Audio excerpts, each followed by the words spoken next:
I declare the convocation open. This convocation of the Annamalai University has been called to confer the degrees and titles in the faculties of arts, science, marine sciences, Indian languages, engineering and technology, education, fine arts, agriculture, and dentistry upon candidates who, in the examinations recently held for the purpose, have been certified to be worthy of the same. I invite the chief guest, Padma Shri Dr. Mylswamy Annadurai, former director, Indian Space Research Organization, Vice President, Tamil Nadu State Council for Science and Technology, to deliver the convocation address.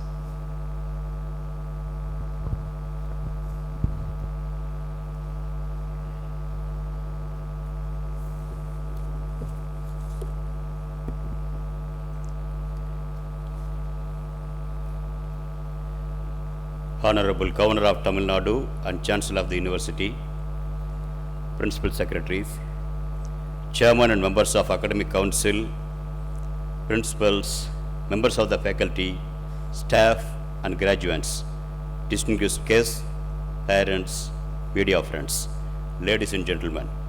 I am delighted to be present here at Annamalai University, Chdiambarum on the occasion of 84th Annual Convocation today.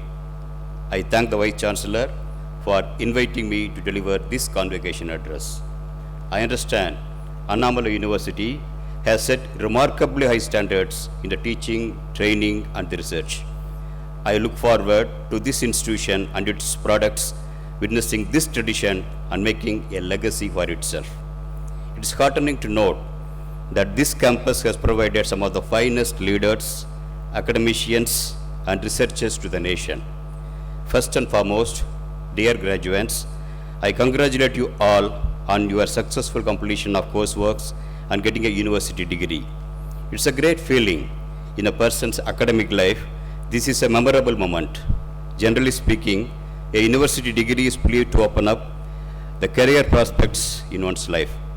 It helps you achieve your dreams. Of course, having dreams and setting goals are individual choices. You are lucky that you are getting the degree from this premier institute. When you go out of the university and college campus, you begin a long journey, a journey of different kind. I wish you all the best in your next journey to be more purposeful and have a worthy goal.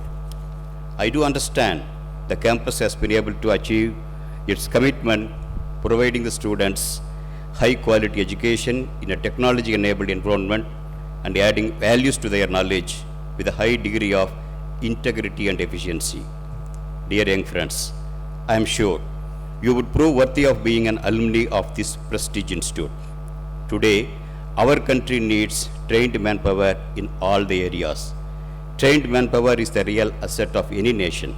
As future leaders in your respective fields, you are required not only to realize your own dreams, but also to fulfill the hopes and aspirations of the millions who are not as privileged as you are. Now I want all of you to understand how lucky you are.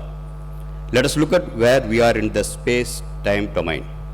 For that, I would like to take you all in a space travel. Our Mother Earth is about 12,700 kilometers across. You know, it goes around the sun at an average speed of about 30 kilometers per second. It means at this moment we are all traveling in space at the speed of more than 100 kilometers per hour. Our Earth is a part of solar system. Our solar system is a part of the Milky Way. It is about 100,000 light years across. There are more than 100 billion galaxies in our universe. The observable universe is about 93 billion light years in diameter at present and still expanding. You know, the light travels with a speed of 300,000 kilometers per second. The distance traveled by light in 1 year is called 1 light year. Now imagine, our universe is of 93 billion light year size across. You and me are not more than 2 to 3 feet across. It means how tiny and minuscule we are. Similarly, the life form has evolved over hundreds of thousands of years. As human being also, We have progressed a lot. Hundreds of generations have come and gone. If you bring this grand scale of time and space together, then every one of us seem to have very insignificant position in this unstature. Yet, I believe you are really in a unique and gifted generation. Yes, your generation is immensely exposed to the advances in science and technology. You are better equipped to create a knowledge-based and technology-driven society. In today's world of knowledge explosion, the discipline of higher education, whether they are engineering, technology, humanities, arts, languages, social sciences, have diversified significantly. Interdisciplinary areas have also emerged. All these developments have cumulatively helped in evolving a knowledge society in the world, ultimately leading to the economic developments of a country. Education plays a pivotal role in establishing knowledge society. Technology without research and science is unlikely to be sustainable. Scientific productivity is much better predictor of economic wealth and the Human Development Index, a composite of life expectancy, education, and income indices used to rank countries' development than other commonly used indices, such as the indices of competitiveness or globalization. Investing in basic scientific research is the best way a country can foment fast economic growth. Although it may look there is no direct cause and effect between basic science and economic development. Research and development is the utmost necessity to develop a country's production potential and also its science and technology sector. In India, we have various bodies to promote R&D in the country, like many universities and as well as the National Research and Development Corporation, Council of Science and Industrial Research, and the Defense Research Development Organization. As you may be aware, ISRO is doing well in space research and converting its space assets for the national development in terms of communication, remote sensing, navigation, disaster management, land and water management, etc. India is presently ranked 46th among a total of 132 economies as per the Global Innovation Index. It was 81, 66, 60, 57, 52 and 48 in the previous 6 years. It means we are steadily improving, but still not good enough. While in some of the selected areas like space research and applications, we are in the top 5 list in the world. Rest of the R&D sector in India need to accelerate their growth in the coming years. I think we have a lot of potential to surge ahead in the areas like agriculture, healthcare, education, energy and the like, to do things in much better and innovative way than we do now to lead the world. The way we managed the recent pandemic and vaccinated the people showed the world our inherent capabilities. I would like to say that never in the past have been so much expectation about the future of India. For young graduates, the road ahead is long, but the journey promises to be exciting. Have a constructive attitude and think in terms of solutions, not in terms of problems. Take each challenge not with why you can't, but how you can. And do remember that great opportunities come to those who make the most of small ones. However, even though access to higher education has increased in the past decade, it must be said that access alone is not good enough. Quality, intercultural, ICT skills, employability, inclusiveness, and entrepreneurship are key elements to national development. Indeed, higher education has a key role in enabling and diversifying lifelong learning opportunities through different modes of learning. The correlation between graduates and their insertion into the workforce highlights the way in which universities are able to train their students to compete in a global market where creativity, entrepreneurship, and problem-solving ability are seen as the key elements to succeed. Over and above the economic progress, it is important to have a peaceful and happy society. From the experience in the advanced countries, it has been seen that wealth is no guarantee for happiness. Happiness is a healthy state of mind and body. Being a budding graduates, when you seek for a happier life, you have the chance to make the nation more happier place to live than it is today. It is a time for you to keep this in mind all through your journey. The strength of the nation is judged from her human resources, not by just headcount, but a skilled, educated, and more than else, a humane population. You have a good share to make this to happen. You are going to acquire your wealth for what you are going to do and what you are going to deliver. Still, be aware that you have the ample opportunity to improve the living standards of others too. We are aware that our country is still passing through a very crucial phase of development due to the rapid increase in population. Our leaders are faced with the challenges to reconcile between poverty and plenty, development and corruption, tradition and modernism, and most importantly, for the urban and rural divide. It is the responsibility of all of us to ensure that every Indian has access to the basic needs. There is a saying, if you don't fight when you have a chance for a victory, you will soon have to fight when you have no chance at all.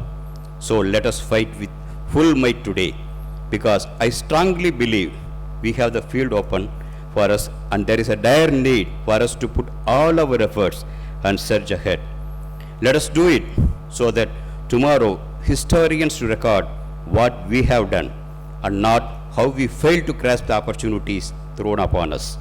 Ladies and gentlemen, young friends, you can play a very important role for development and improve the quality of life of Indian citizens through sincere and dedicated work. There are, of course, many challenges before you. Accept these challenges and convert them into opportunities and build your career with confidence and serve the nation with commitment to professional ethics. We humans have the pure record of succeeding at anything we believe to be impossible. But there is also a remarkable record of people doing impossible when they did not know it was impossible. Poor humble bee flies happily when it does not know the basic laws of aerodynamics won't allow them to fly. Marconi invented radio when he did not know it was impossible to send one's voice across the continents. Wright brothers invented aeroplane when they did not know it was impossible for man to fly in the air. Why all these stories from elsewhere? Team ISRO succeeded both in Chandrayaan 1 and Mangalyaan in their first attempt when they did not know it was impossible to succeed in the first attempt to the moon and Mars, that too with less money and restricted schedule. In short, innocence and innovation go hand in hand together. So, to innovate and to be innovator, preserve that and nurture your innocent inquiring spirit. Dear graduates, on the personal ground, you all know that there is no major physiological difference between us and the history makers during the lifespan of cradle to grave. However, they make history because one day in their life they woke up, discovered the sleeping potential within them, nurtured it, and found a place in the history, becoming visionary and realistic, sensitive and demanding, innovative and practical, and as well as theoretical and pragmatic. Let this day mark one such day for some of you. Every moment, the life teaches us, provided we are willing to learn. There is an old saying that any day can be a last day in one's life. Recent COVID-19 pandemic has almost re-emphasized this saying. Let us have a new paradigm, that this is the first day of your life. Wake up the sleeping potential within you. Stand up and look at the limitless possibilities that unfold in front of you to imprint your name in the human history. It is a time for all of us to realize one thing, that nobody has ever and nobody will ever define the boundary of what every human is capable of. The limit lies in what we think and what we believe our reach is. Aspire for something big, something great, something worthwhile, something unique, and something extraordinary but useful to the community. Can I call a little story from my life?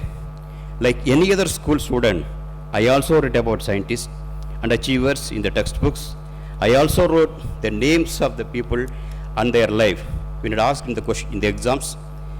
listened to the lectures of scholars, read the books written by them, heard about the glittering award ceremonies.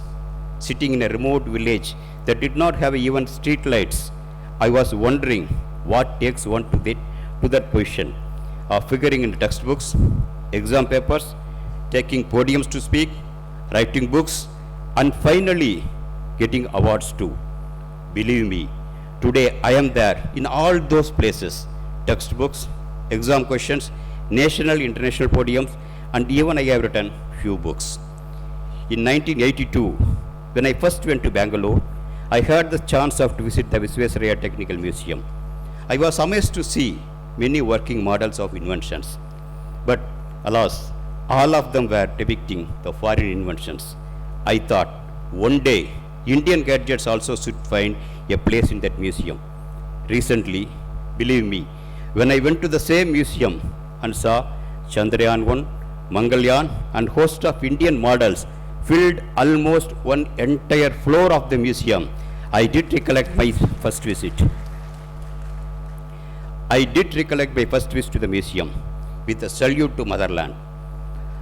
It took more than 40 years, a long journey indeed, but proved to be more meaningful and purposeful, isn't it? When I tell these stories, it is not of self-trumpeting, but rather conveying a sense of one's own accomplishment. I honestly feel one should not feel shy of telling such things, rather should feel proud of it, if it creates an opportunity of resonating a positive outlook among the listeners.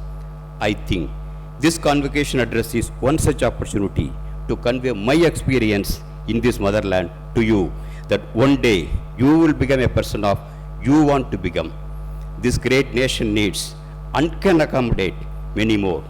Just get ready. Never look right or left. Be straight and focus to your goal.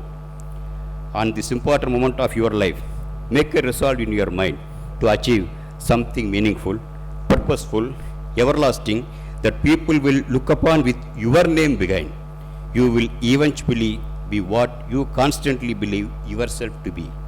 However, there is a caution. Don't be so busy in chasing the big things in the life that you neglect life's simple pleasures of how to live your own life. In other words, while aiming to be good at your chosen career, aim also to be a good son or daughter, good husband or wife, good father or mother. To sum it all, aim to be a good citizen. A balanced personal and professional life makes one to enjoy the completeness of life. I don't believe in sacrificing one's life for that unknown and unexplored heaven. To me, that smile you bear in your face and that one you could bring in the faces of others is the real language of heaven. Master that heavenly language. Be true and sincere to yourself and others day in and day out. Let this degree you attach to your name initiate that wonderful journey to meet that person you are intended to be in the human history. Do you know who made me wonderstruck recently? It is Annadurai. The passion in which he treats his auto riders is such a wonderful treat to watch. The bottom line is, it does not matter what you do, but how do you do matters more than anything else. Involvement and interest in which you do your job will take you to the newer heights. It has taken me to the moon and Mars and has brought me to this podium once again. To sum it up, be ready not to struggle through your life. Rather, have a great mindset to innovate, create, grow, love, and serve through your life with a sense of gratitude. Yes, this nation has given us a lot. It is our turn to give back with that sense of gratitude. Ladies and gentlemen,